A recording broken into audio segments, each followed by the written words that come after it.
오늘은 사사기 1장 1절에서 7절 말씀을 가지고 유다가 올라갈지니라 라는 제목으로 하나님의 말씀을 나누겠습니다.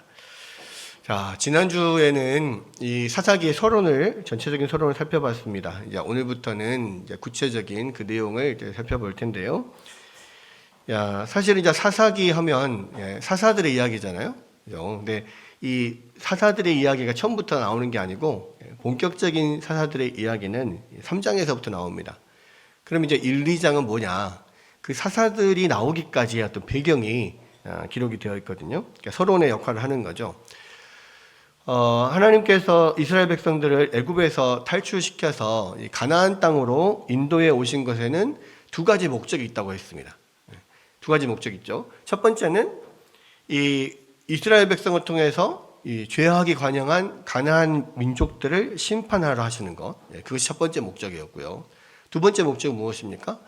이 이스라엘 백성들을 하나님이 정하신 이 가나안 땅으로 인도하셔서 그곳에서 하나님이 다스리는 신정 국가를 만들기 위함이었다 했죠. 이 두 가지가 있습니다. 그래서 그렇기 때문에 이제 이스라엘 백성들은 이 두 가지 목적을 위해서 이스라엘 백성들이 가나안 땅에 들어가면 반드시 가나안 땅에서 그 가나안 민족들을 다 쫓아내야 했고, 또 그 땅에 정착을 하면서 가나안 민족들과 교류하거나 그들의 문화와 종교를 받아들이지 말아야 했습니다. 이 두 가지가 꼭 해야 될 일들인데 결국 이스라엘 백성들이 두 가지 다 실패를 한 거예요. 그러면서 점점점 이제 더 이 안 좋은 악한 상태로 이렇게 계속해서 나아가게 되고 하나님 앞에 범죄하면서 또 하나님 앞에 이제 징계를 받게 되고 뭐 이런 과정들이 나오게 되는 거죠. 결과적으로 이제 이들이 이 두 가지 사명에 실패를 하다 보니까 하나님이 그 쫓아내지 못한 이민족들을 들어서 오히려 그들을 치시는, 그들을 징계하시는 일을 합니다. 그러니까 이 사사기에서는 그래서 이민족들이 이스라엘 백성들을 계속해서 괴롭히죠. 그러니까 뭐 그게 뭐 여러 민족이 한꺼번에 막 괴롭힌 게 아니라 이번에는 뭐 블레셋 민족이 괴롭히면 거기서 또 벗어나면 또 다음에 또 모압 족속들이 와서 또 괴롭히고 막 이런 식으로 계속 이렇게 번갈아 가면서 그렇게 되는데, 그렇게 하는 이유는 뭐냐? 하나님께서 이 이스라엘 백성들이 이 두 가지 사명을 잃어버리고 그곳에서 하나님을 떠나서 우상 숭배를 하고 범죄를 하면서 하나님이 그들을 이민족들을 통하여서 이렇게 징계를 하시는 거예요. 그러면 이민족들이 막 괴로움을 몇십 년 동안 받다가 너무너무 괴로우니까 하나님 앞에 막 부르짖어요. 그러면 하나님이 사사를 보내셔서 그들을 구원하십니다. 그리고 사사가 살아있는 동안에는 이 백성들이 우상숭배를 안 해요. 근데 사사가 죽으면 또 다시 우상숭배로 또 빠집니다. 그러면 하나님께서 또 이민족을 보내서 심판을 하시고 징계를 하시고, 또 거기서 막 괴로워하다가 하나님 앞에 SOS를 치면 하나님이 또 사사를 보내서 그들을 구원하시고, 사사가 또 살아있는 동안에는 또 그들이 잠잠하고 뭐 이런 게 계속 반복되는 거예요. 계속. 이게 이제 이런 패턴들이 이제 시작되기 전에 이제 1장, 2장은 3장부터가 이제 그런 패턴이 시작되는 거고요. 1장, 2장은 그 패턴이 시작되어 가는, 그러니까 점점 이 이스라엘 백성들이 하나님 앞에 범죄하고 또 타락해 가는 그런 과정들을 1, 2장에서 보여주는 거예요. 그렇기 때문에 이 패턴이 시작되기 전에 이스라엘 백성들이 어떻게 점점 실패해 가는가를 보여주는 것이기 때문에 1장 맨 처음에 나오는 유다 지파의 이야기는 그래도 그들이 상태가 좀 괜찮을 때입니다. 그러니까 좀 좋을 때, 그래도 그나마 가장 좋을 때, 그때 이야기가 기록이 되어 있고, 이제 그 다음부터는 점점점 하나님께서 주신 이 사명을 이루지 못하고 실패하고 점점점 타락해가고 이런 모습들이 보이는 거죠. 먼저 괜찮을 때 이야기를 한번 볼까요? 우리 1, 2절 한번 보겠습니다. 한번 읽어볼까요? 자, 시작. 여호수아가 죽은 후에 이스라엘 자손이 여호와께 여쭈어 이르되 우리 가운데 누가 먼저 올라가서 가나안 족속과 싸우리이까? 여호와께서 이르시되 유다가 올라갈지니라. 보라, 내가 이 땅을 그의 손에 넘겨주었노라 하시니라. 자, 여기서 보면 여호수아가 죽은 후에 이스라엘 자손이 여호와께 여쭈어 이르되 그랬습니다. 그러니까 지금까지 사사기 이전에는요, 지금까지는 무슨 일을 결정할 때 보통 하나님께서 세우신 리더가 하나님께 묻습니다. 그러니까 모세 때는 이제 모세가 하나님께 물었죠. 또 여호수아 때는 여호수아가 하나님께 물었어요. 그런데 여호수아가 죽은 후에는 하나님께서 이스라엘 민족을 이끌어갈 대표자를 세우지 않았습니다. 그래서 여기서는 그러면 뭐 전체를 이끌어가는 대표가 없으니까 누가 하나님께 이것을 물었을까 이런 생각을 하게 되잖아요. 그러니까 아마도 여기에는 자세히 나와 있지 않지만 당시에 실로에 있던 그 성막에 대제사장 있죠. 이 대제사장의 에봇 안에는 조끼 있죠. 에봇 안에는 우림과 둠밈이라고 하는 돌이 들어 있어요. 그래서 뭐 그 대제사장이 하나님 앞에 나가서 대표로 물어보는 거죠. 그래서 이제 그 중에 하나를 뽑아서 yes, no 뭐 이런 건데 묻고 yes, no로 뽑아서 이렇게 하나님 앞에 답을 얻거나 내지는 이 여호수아 때 했던 것처럼 각 지파별로 제비를 뽑을 수도 있어요. 그래서 어느 지파가 먼저 할 것인가. 그랬을 때 유다 지파가 걸린 거죠. 이런 식으로 해서 아마도 이 답을 얻었을 수 있다라고 생각을 합니다. 무엇을 물었습니까? 그러니까 일단은 아마도 그런 식으로 우림과 둠밈 대제사장을 통해서 그것들을 이렇게 하나님 답을 들었든지 제비뽑기를 했든지 뭐 이랬을 건데 뭘 물었습니까? 이스라엘 지파들 중에서 누가 먼저 올라가서 가나안 족속과 싸우냐 이거를 물었잖아요. 그러니까 이때는 이미 이제 여호수아 시대가 다 지났고요. 여호수아 시대 때 가나안 땅의 웬만한 거점들은 다 이 정복을 했습니다. 그렇죠? 그리고 정복된 땅이든 안 된 땅이든 지파별로 12지파별로 다 땅도 지금 분배를 했죠. 자, 그 이후에요. 그렇다면 지금 이제 올라가서 가나안 족속과 싸우는 것은 뭐냐면 그때 완전히 정복되지 않은 곳들. 너무 애들이 강해가지고 다 정복하지 못했다라거나 여러 가지 어떤 사정에 있어서 아직도 거기에 정복하지 못한 땅들이 남아 있는데 그런 것들을 완전히 정복하기 위해서 올라가는데 그들을 쫓아내는 이 일에 누가 먼저 선봉에 설 거냐라는 것을 하나님께 물었죠. 그러니까 하나님이 뭐라고 대답을 하십니까? 유다가 올라갈지니라. 그리고 보라 내가 이 땅을 그의 손에 넘겨주었노라 이렇게 말씀하셨어요. 그러니까 하나님께서 유다를 선봉으로 딱 정해 주셨을 뿐만 아니라 이 땅을 그의 손에 넘겨주었다라고 격려를 해주십니다.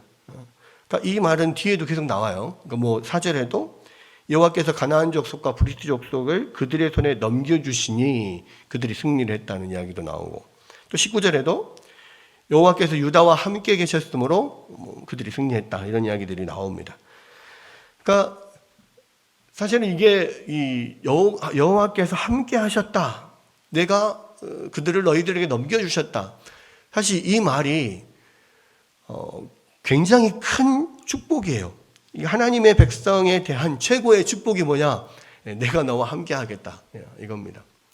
우리는 보통 축복 생각하면 그냥 막 물질적인 축복만 생각을 합니다. 내가 뭔가 잘 되는 거, 뭐 성공하는 거, 또 물질적으로 많이 이렇게 축복받는 거, 이렇게 생각을 하는데, 사실 세상적으로 생각은 그렇죠. 그런데 그런 것은 한계가 있어요. 실제로 제일 많이 받고 싶은 게 물질적인 축복이잖아요. 부자 됐으면 좋겠어요. 돈벼락 맞았으면 좋겠어요. 그래서 로또를 사가지고 한번 열심히 빡세게 기도를 해서 응답을 한번 받아볼까? 이런 생각도 많이 하잖아요. 그랬으면 좋겠죠. 근데 여러분 생각을 해보십시오. 일면 좋습니다만은, 근데 그런 것들, 세상적으로 축복이라고 생각하는 것이 사실은, 그게 오히려 더, 그것 때문에 문제가 생기고, 오히려 더 축복이 아닌 경우가 많아요. 왜냐하면 많은 경우에 물질적인 축복, 세상적인 축복을 받으면 하나님을 떠나기가 쉽거든요. 갑자기 돈벼락 맞고 갑자기 부자 되는 사람들 대부분은 그 가정이 깨집니다. 그리고 하나님을 떠나는 경우도 많아요. 정말 승승장구해가지고 막 높은 곳까지 올라가는 사람들, 높은 곳까지 올라갔으니까 떨어질 일밖에 남지 않았어요. 결국은 다른 그 어떤 것보다도 그런 세상적인 축복을 받고 가장 큰 어떤 그에게 안 좋은 일은 당신은 안 좋은 일은 뭡니까? 하나님으로부터 멀어지는 거예요. 많은 경우에. 그런 것들을 통해서 결국은 나중에는 오히려 더 불행해지는 그러한 일들을 우리가 봅니다. 그런데 우리가 부하거나 아니 가난하거나 또 높은 곳에 있거나 낮은 곳에 있거나 또 어떠한 상황에서든지 하나님이 우리와 함께 하신다라고 하면 그것보다 더 큰 행복은, 그것보다 더 큰 축복은 없습니다. 하나님께서 함께 하시면 반드시 우리를 가장 선한 길로 인도해 주시거든요. 그런 면에서 내가 너와 함께 하겠다, 하나님이 함께 하셨다, 이것은 믿는 자들에게는 가장 큰 축복이에요. 결국 우리가 어떤 것을 기도하고 어떤 것을 하나님 앞에 정말 도움을 요청하고 간구하더라도 가장 좋은 응답, 가장 큰 응답은 뭐냐면 두려워하지 마라, 내가 너와 함께 하겠다, 이거예요. 여호수아도 또 모세도 다 마찬가지. 하나님의 사람도 하나님 앞에 간구하고 기도했을 때 응답은 다 똑같았습니다.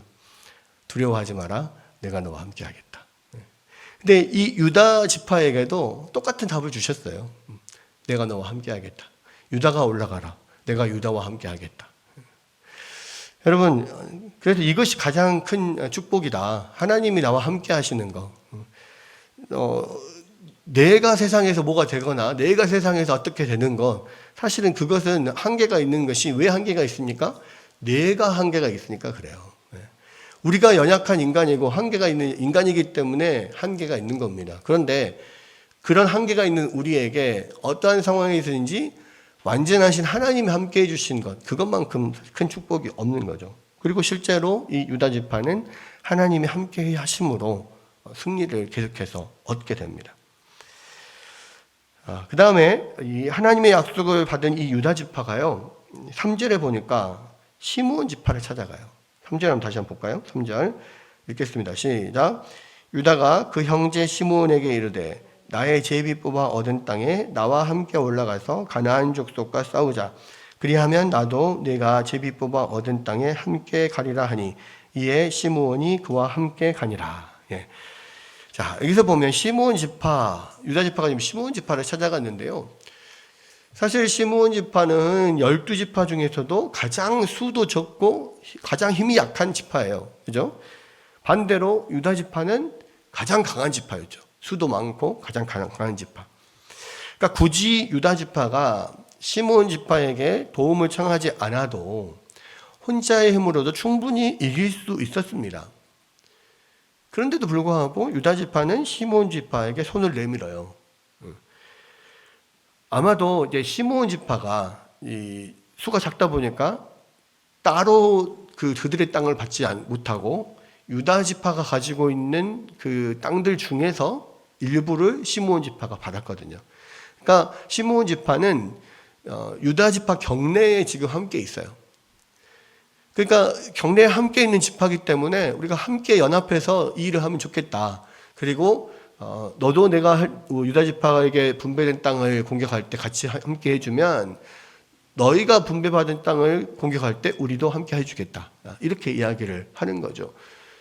유다 지파 입장에서는 어쨌든 함께 하는 것이 이게 같은 경내 어떤 지역 안에 있는데 지파가 다르다고 해서 그들을 손 놓고 있고 우리만 유다 지파만 막 같이 싸우고 그러면 오히려 더 힘도 안 날 것 같고, 쟤네들 좀 가만히 있는데 우리만 지금 약간 이런 느낌도 들 수 있잖아요. 그러니까 시므온 지파를 함께 하자, 이렇게 된 것이고, 시므온 지파 입장에서는 아이고 오히려 불러주니까 감사하죠. 땡큐입니다. 우리만 그 일을 하기에는 조금 우리가 약하고 수도 적고 그렇게 좀 자신이 없었는데 유다 지파가 함께 해준다니까 얼마나 좋아요. 같이 연합해가지고 열심히 싸워서 두 지파가 열심히 싸워가지고 승리를 거두죠. 이제 지난 시간에도 잠깐 말씀을 드렸지만 이 사사기는 뒤로 갈수록 점점 그 이스라엘의 상태, 영적인 상태가 하향 곡선을 그리는 면을 보여줘요. 그러니까 계속 패턴이 반복이 되잖아요. 타락하고 하나님의 징계를 받고 거기서 부르짖으면 사사를 보내서 구원해 주시고 또 다시 타락하고 이게 계속 반복이 되는데 그냥 계속 같은 상태로 반복이 되는 게 아니라 이거 하향 나선 구조라고 해서 같은 상태가 계속 반복이 되면서 점점점 영적인 상태는 밑으로 떨어지는 거예요. 점점 떨어지는 겁니다. 같은 일이 계속 반복되면서 상태가 점점 악화가 되는데 이것은 이스라엘 백성의 영적인 상태도 악화가 되고요. 심지어는 그들의 구원자로 등장하는 사사들조차도 영적인 상태가 점점 악화가 돼요. 그래서 처음에 나오는 온니엘이나 뭐 드보라나 뭐 이런 앞에 있는 사사들은 조금 더 영적인 상태가 낮습니다. 그런데 뒤에 가면은 이제 뭐 입다라든지 삼손이라든지 막 이렇게 뒤에 가면 아니 영적인 상태가 바닥이에요. 그러니까 입다 같은 경우는 하나님이 어떤 분인지 잘 몰랐잖아요. 그러니까 하나님 앞에 자기의 딸을 인신제사로 올려드린다고 막 이렇게 지금 하기도 하고, 삼손 같은 경우는 진짜 얘는 뭐 사사인지 아닌지 도대체 몰라요. 자기 그냥 욕망대로 행한 것을 하나님께서 사용하셔서 이스라엘 백성들이 구원에 이르도록 하나님께서 하신 거거든요. 그러니까 이 점점 사사의 상태도 점점 이렇게 완전히 하향 곡선을 그립니다. 그런데요, 이 모습이요, 언제나 백성들의 그 하나됨과 결부가 되어 있는 것을 봐요. 그러니까 무슨 이야기냐면 영적인 상태가 좋을 때는 백성들이 함께 하나 되어서 일을 해요. 함께 딱 잘 뭉치고 연합합니다. 그런데 영적인 상태가 다운되잖아요. 안 좋아지면 점점 갈라져요, 서로. 그러니까 여기서도 처음에 유다는 이 시므온 지파와 연합해서 함께 이 하나님의 일을 합니다. 그러니까 형제가 함께 연합함이 어찌 그리 아름다운고 뭐 시편에서도 나오잖아요. 그러죠? 근데 처음에는 시므온과 유다가 이렇게 연합을 이뤄서 하나님의 일을 막 해냈는데 나중 가면은요, 이제 막 뭐 북쪽에서 적군이 쳐들어왔는데 남쪽에 있는 애들은 나는 나하고 상관없다 안 가 막 이렇게 빠지고 이렇게 그냥 강 건너 불구경하듯이 그렇게 하는 지파들이 나오기도 하고요. 나중에는 맨 마지막에는 어떻습니까? 그냥 안 돕는 차원이 아니고요, 싸워요. 전쟁을 합니다.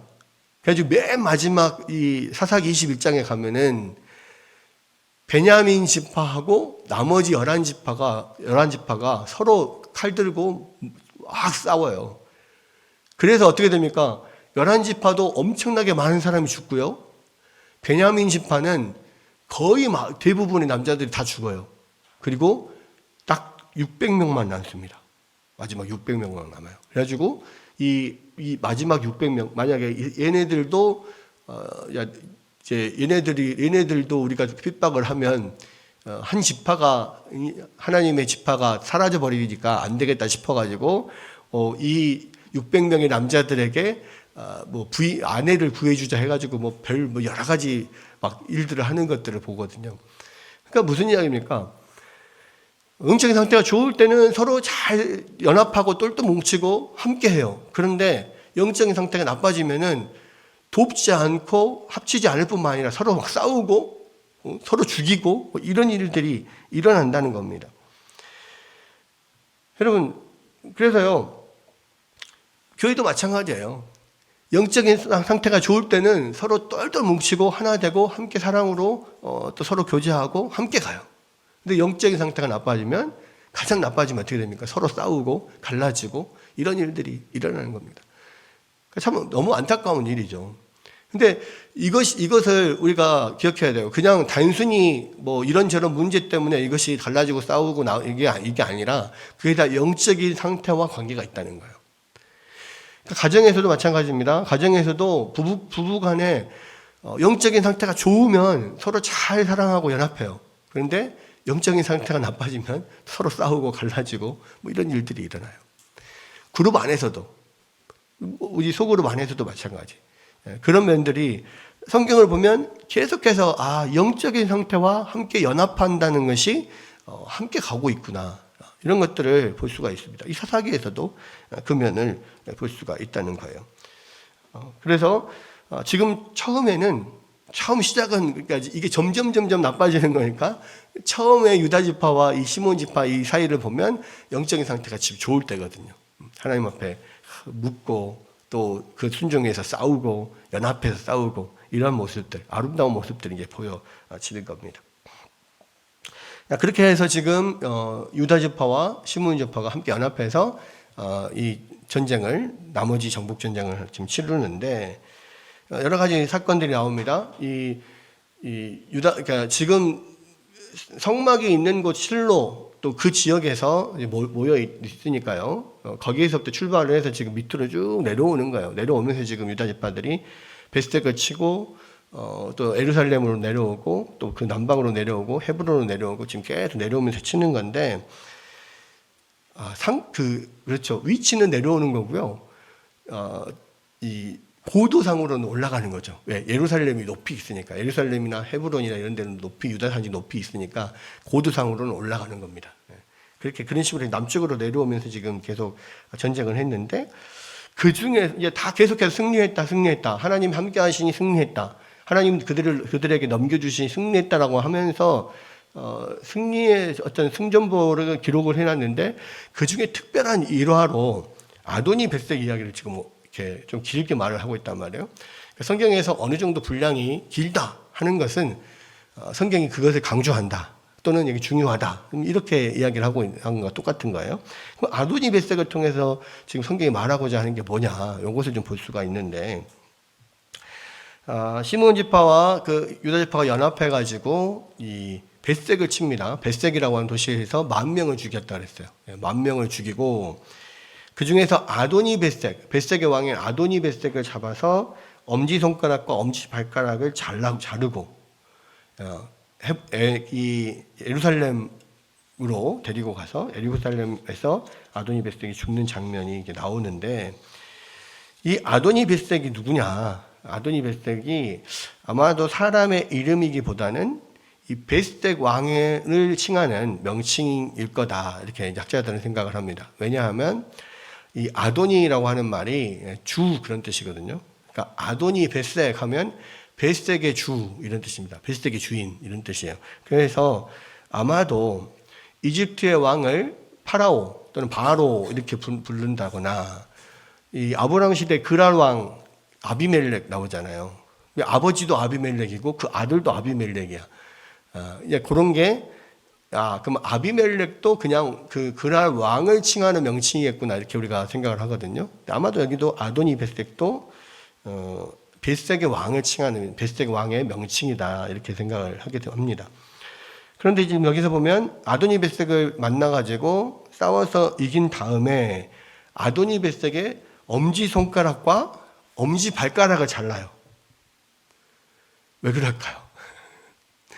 엄지 발가락과 엄지 손가락을 자르는 것은 이제 당시에 그 시대의 어떤 그 좋지 못한 풍습이라고 생각을 할 수 있는데 왜냐하면 보니까 아도니 벳색이 자기가 나중에 고백하는 말이 있잖아요. 내가 옛적에 70명의 왕들의 엄지 손가락과 엄지 발가락을 자르고 내 상 아래에서 먹을 것을 줬더니 내가 하나님이 내가 행한 대로 내게 갚으시는구나 이렇게 지금 독백하는 장면이 나옵니다. 그러니까 아도니 벳색이 자기가 그렇게 했다는 거예요, 왕들을. 그러니까 왜 그럼 그렇게 하는 거냐?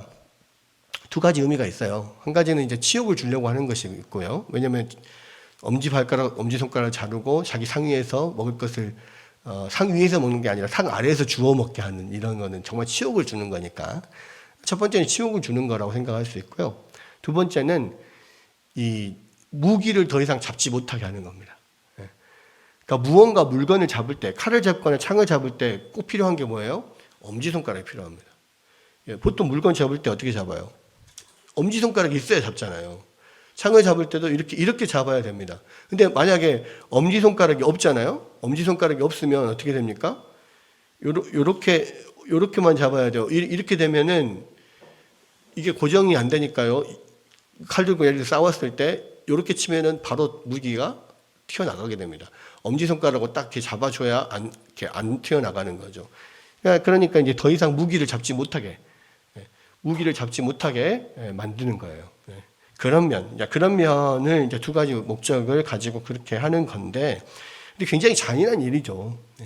그것도 물론 모두가 다 그런 건 아니고 그 왕을 어떤 대표적으로 왕을 그렇게 치욕을 주는 거예요. 또 옛날 고대 전투에서 어떤 나라를 왕을 사로잡잖아요. 나중에 아마 사사기에도 나와요. 그 포로로 잡으면 왕을 잡으면요 머리를 밟아요. 엎드려 놓고 뒤로 손을 딱 뒤로 묶고 엎어뜨려요. 딱 엎드려서 이렇게 엎어지면 머리를 발로 짓눌러요. 그러면 어떻게 됩니까? 얼굴이 막 크게 뭉개지면서 흙을 먹게 되잖아요. 그래서 흙을 먹는다라는 게 전쟁에 진다는 표현이에요. 그게 이제 하나의 모욕을 주는 거고, 내가 승리했다. 왕의 적군의 왕을 발로 밟는 거예요. 이렇게 어떤 그런 표현하고 비슷한 거죠. 그런 면인데, 자 여기에서 보면은 특별히 왜 아도니베섹 이야기를 굳이 여기다가 실어놨을까? 근데 성경은 뭘 말하고 지금 뭘 강조하려고 이 일화를 보여주는 걸까? 그게 이제 이 아도니베섹의 독백에 남아 있는 거죠. 뭐라고 되어 있습니까? 뭐라고 독백을 했어요? 아도니베섹에 이르되 7절에 옛적에 70명의 왕들이 그들의 엄지 손가락과 발가락이 잘리고 내 상 아래에서 먹을 것을 줍더니 하나님이 내가 행한 대로 내게 갚으심이로다. 무슨 이야기예요?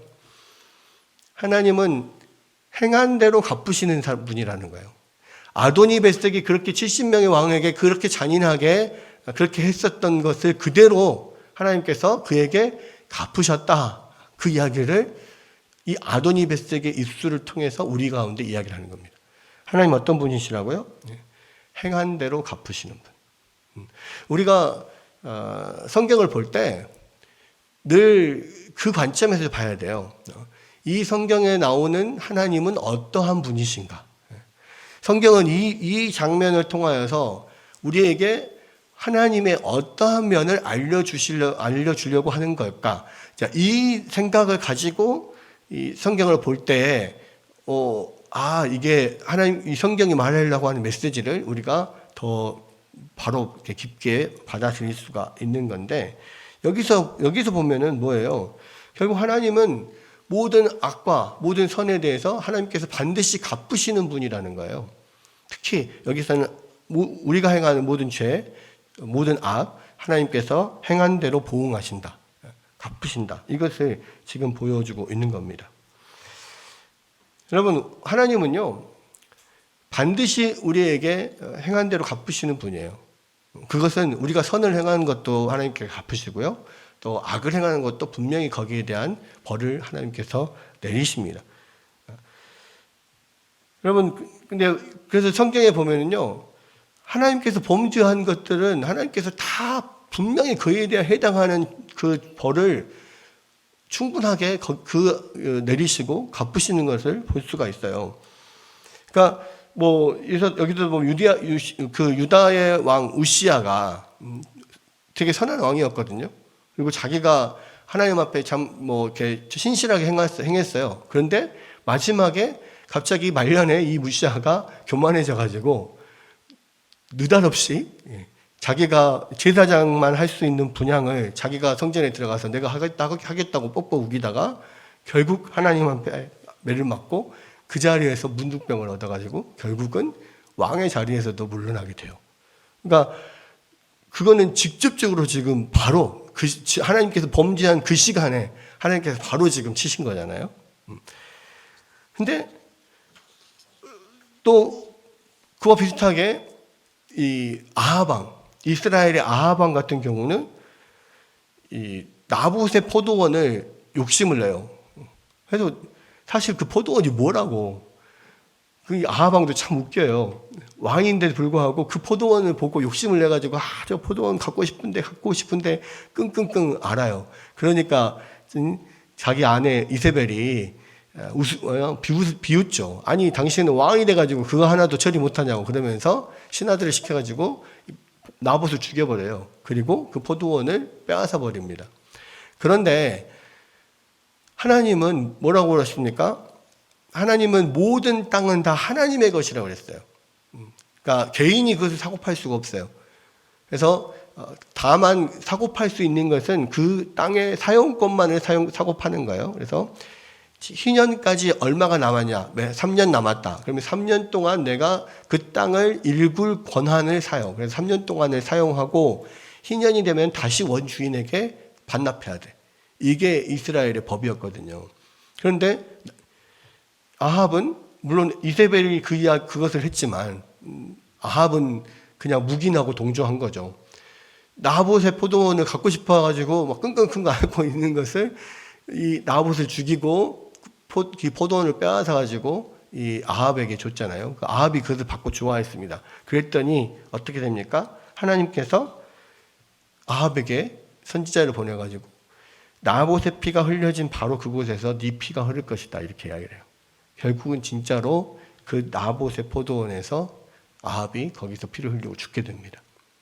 그러니까 하나님께서 행한 대로 갚으신다는 것을 그대로 보여주는 게 아합의 이야기고 또 아도니 벳색의 이야기예요.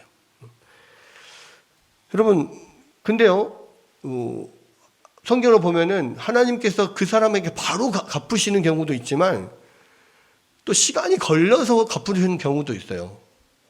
그리고 그 사람이 행한 것 때문에 나중에 그거에 대한 보응이 또 나중에 오는 경우가 있습니다. 그러니까 예를 들자면 어떤 게 있냐. 사울.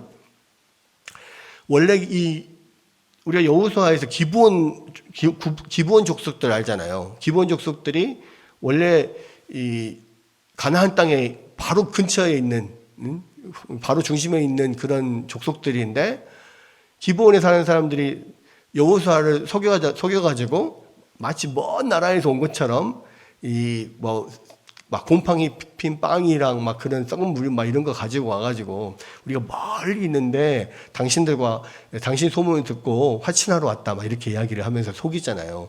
결국은 그렇게 속여가지고 약속을 합니다. 더 이상 공격하지 않고 우리와 동맹을 맺도록 그렇게 연합하자 하고 여호와의 이름으로 맹세를 하고 그렇게 약속을 했어요. 그래서 이제 여호수아는 그 기브온을 공격하지 않고 하나님의 이름 여호와의 이름으로 약속을 했기 때문에 그것을 지켜서 기브온을 공격하지 않을 뿐더러 기브온이 공격을 받을 때 열심히 밤을 새서 군사들을 데리고 가서 기브온을 구해주잖아요. 근데 나중에 시간이 흘러서 사울 왕 때 그걸 생각지도 않고 기브온을 쳐서 사울이 공격을 해서 그 사람들을 죽이고 이런 일이 있었어요. 근데 그때는 하나님의 심판이 이르지 않았어요. 근데 나중에 사울 왕 죽고 다윗 왕 때에 갑자기 3년 동안 기근이 들어요. 그러니까 다윗 왕이 이상하다. 이거 왜 이렇게 3년 동안 기근이 들지? 그러면서 하나님께 묻습니다. 그때 하나님이 뭐라고 하셨냐? 3년 동안 이렇게 기근이 든 이유는 사울이 여호와의 앞에 언약을 버리고 기브온 사람을 죽였기 때문이다. 이렇게 이야기를 하는 거예요. 아니 그러면 사울이 잘못했으면 사울한테 하나님께서 보응을 하시면 되잖아. 근데 사울이 죽고 다윗 왕이 됐는 다윗 왕 시대에 그것에 대한 어떤 보응을 하나님께서 하시는 거예요. 결국은 나중에 어떻게 됩니까? 이 사울의 남은 아들들을 기브온 사람들에게 넘겨주니까 기브온 사람들이 거기에 대한 보복으로 그 아들을 죽이잖아요. 그러니까 기근이 멈췄어요. 희한하죠? 그 사람이 그러니까 죄를 범했는데 직접 그 사람에게 바로 그 하나님께서 벌을 내리신 게 아니라 훨씬 시간이 지나서 벌을 내리시는 거예요. 그것도 그 사람이 아니라 다른 그 사람의 후손들, 다른 사람들에게 그 죄값을 물으시는 거예요. 그러니까 이 두 가지가 성경에서 보여지는 겁니다. 바로 하나님께서 그 죄에 대한 보응을 하시든지 아니면 좀 더 시간을 두고 기다렸다가 보응을 하시든지 직접 그 사람에게 하시든지 아니면 그의 자식들이나 다른 사람들, 연관된 다른 사람들한테 그 보응을 하시든지 어쨌든 중요한 것은 뭐예요? 하나님은 반드시 보응하시는 분이라는 거예요.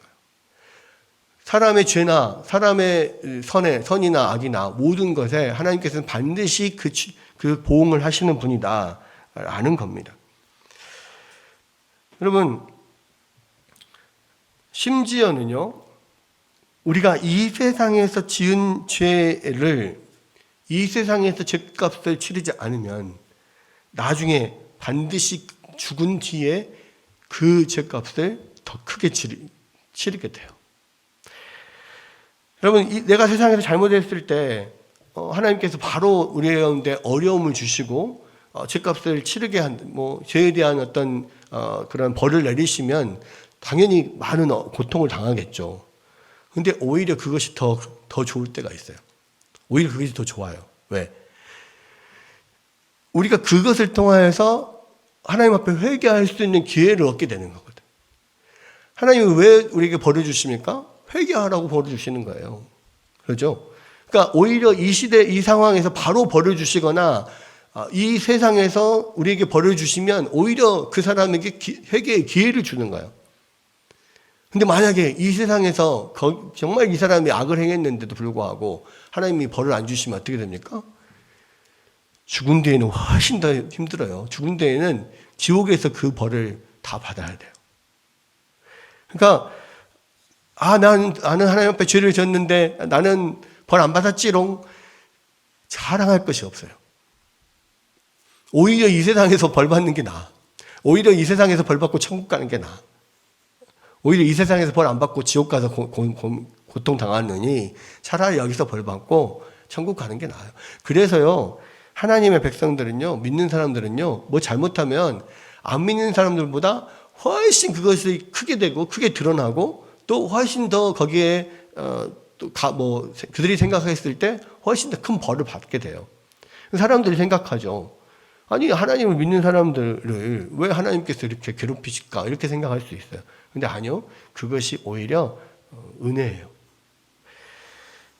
여러분, 이 성경에서 말하는 가장 큰 벌은요, 죄악을 행해도 오히려 하나님께서 상실한 마음대로 내버려 두시는 거예요. 로마서 1장 28절에 보면 또한 그들이 마음에 하나님 두기를 싫어하며 하나님께서 그들을 그 상실한 마음대로 내버려 두사. 하나님을 마음에 두기 싫어하니까 그냥 그 상실한 마음에 내버려 둬서 마음껏 죄를 짓게 해요. 내버려 둬버려요. 그리고 그 죄값은 나중에 지옥에서 크게 치르게 되는 겁니다. 여러분, 사실은 이제 이런 면들 때문에 하나님의 어떤 보응이 바로바로 오지 않거나 또는 지연되거나 심지어는 이 세상에서는 그런 게 없다가 마지막 죽고 나서 이 지옥에서 그 모든 형벌이 쏟아지는 이러한 어떤 하나님의 어떤 보응의 형태 때문에 믿는 사람들이 간혹가다 실족할 때가 있어요. 여러분, 그래서 막 그렇게 생각하는 거예요. 아니, 저 사람들은 하나님을 믿지도 않고 이 세상에 온갖 죄를 다 짓고 하나도 문제없이 사는데, 근데 그 집도 잘 되고요, 가게도 잘 되고 승진도 막 잘하고. 왜 그렇습니까? 하나님 왜? 하나님은 공의의 하나님 아닙니까? 근데 저렇게 악한 사람들이 여전히 계속 승승장구하게 하나님 놔두십니까? 그 시편 73편이 이제 바로 그런 거를 막 항의하는 내용이거든요. 근데 거기서도 보면 뭐냐면, 아니, 그런 사람들 정말 죽을 때라도 좀 고통스럽게 죽어야 되는데 죽을 때도 자기 침상에서 편안하게 죽는 것을 보는 거예요. 그러니까 막 속이 우라통이 터지는 거지.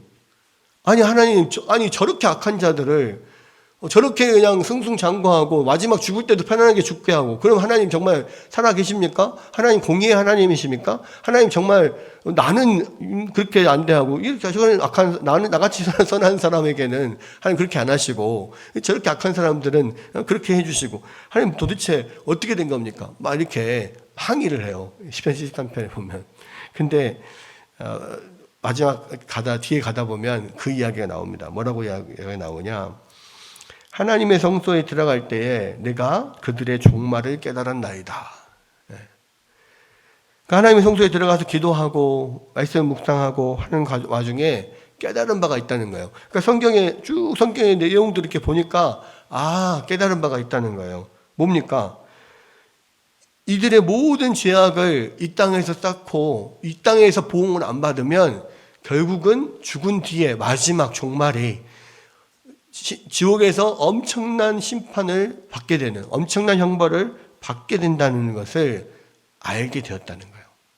성경을 보니까 아, 그렇구나. 하나님은 반드시 보응하시는 분이구나. 여러분, 그래서 하나님은요, 이 세상에서 떵떵거리고 잘 살고, 우리가 그런 이야기 많이 하잖아요. 불공평하시다. 하나님은 공의 하나님이 아니신가? 뭐 예를 들자면 친일파의 자손들은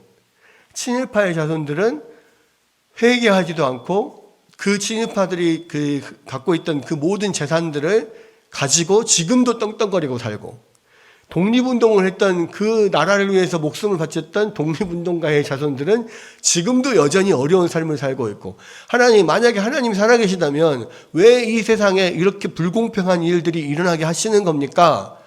이렇게 세상 사람들이 이야기를 하고, 야, 하나님이 살아계시다며, 공의의 하나님이시다며, 왜 너희 하나님은 이렇게 불공평하게 행하시냐? 이렇게 주장하는 사람들이 있거든요. 믿는 사람들 중에도 불공평한 하나님을 주장하는 사람들이 있을 겁니다. 그런데 아니라는 거예요. 그 사람들, 정말 악한 사람들, 이 세상에서 오히려 그 보응을 안 받는 것이 더 무서운 거라는 거예요. 여러분, 우리 하나님은요, 성경에서 계속 나옵니다. 선한 일이든 악한 일이든 반드시 보응하시는 하나님이라는 거예요. 여러분, 그래서요, 우리가 이 말씀을 붙잡고 우리가 하나님 앞에 두려워할 필요 있어요. 왜? 하나님은 반드시 그 죄에 대한 보응을 하시는 분이시니까. 근데 또 한편으로는 또 하나님을 온전히 믿고 하나님을 가까이 하는 자들은 하나님께서 또 그에게 은혜를 베푸시고, 하나님 앞에 선을 행하는 자들은 또 하나님께서 더 크게 상을 주시는 분이라는 것을 우리가 알아야 돼요. 히브리서에서 그 이야기 나오잖아요. 히브리서에도 믿음에 관한 믿음장, 히브리서 11장이 믿음장인데, 믿음에 관한 이야기를 하면서 뭐라고 이야기합니까? 이 믿음이 있는 자들은 반드시 두 가지를 믿어야 된다고 그랬어요. 하나님이 살아계시다는 것과 또한 하나님을 찾는 자들에게 상 주시는 분이라는 것을 믿어야 된다고 그랬습니다. 그러죠? 여러분, 하나님은, 그러니까 이 아도니 베섹을 통해서 우리 가운데 말씀하는 게 그거예요. 하나님은 반드시 보응하시는 분이다. 하나님을 찾는 자들에게도 하나님을 상 주시는 분이시고, 하나님의 앞에 하나님을 거역하고 하나님 앞에서 악을 행하는 자들에게도 반드시 벌하시고 보응을 하시는 분이다. 여러분, 그래서요, 우리에게는 오히려 믿지 않는 세상 사람들에게는 이것이 조주의 말일 수도 있고 무서운 말일 수 있는데, 하나님을 믿는, 하나님을 사랑하는 우리들에게서는 오히려 이것이 위로가 되고 힘이 되는 말이에요. 하나님은 반드시 보응하십니다. 선이든 악이든. 하나님을 찾는 자들에게 상을 주시고 하나님을 거역하는 자들에게 벌을 주시고, 하나님께서 반드시, 그것이 이 세상이 아니더라도, 지금 당장이 아니더라도 나중이 아니더라도 결국은 이 지옥에서 반드시 그 형벌로 갚으시는 하나님이다. 그 하나님을 여러분 믿고 의지하면서 하나님 앞에 정말 주님께서 맡기신 사명들을 잘 감당한다면 하나님께서 우리에게 분명히 상 주시고 우리를 귀히 사용하실 줄로 믿습니다. 오늘 이 유다지파를 통해서 우리가 생각했던 것이 바로 하나님의 일을 할 때 함께 형제들이 연합하여서 함께 일을 하는 것, 그것이 하나님께 기쁨이 되고, 또한 그것이 우리의 선한 영적 상태를 보여준다라고 하는 것, 그리고 하나님은 우리의 모든 행동에 반드시 보응하시는 분이라는 것, 이 두 가지를 우리가 기억하고 우리가 그 선하신 하나님 붙잡고 온전히 또 주의 뜻을 행하는 여러분 되시기를 주의 이름으로 축원합니다.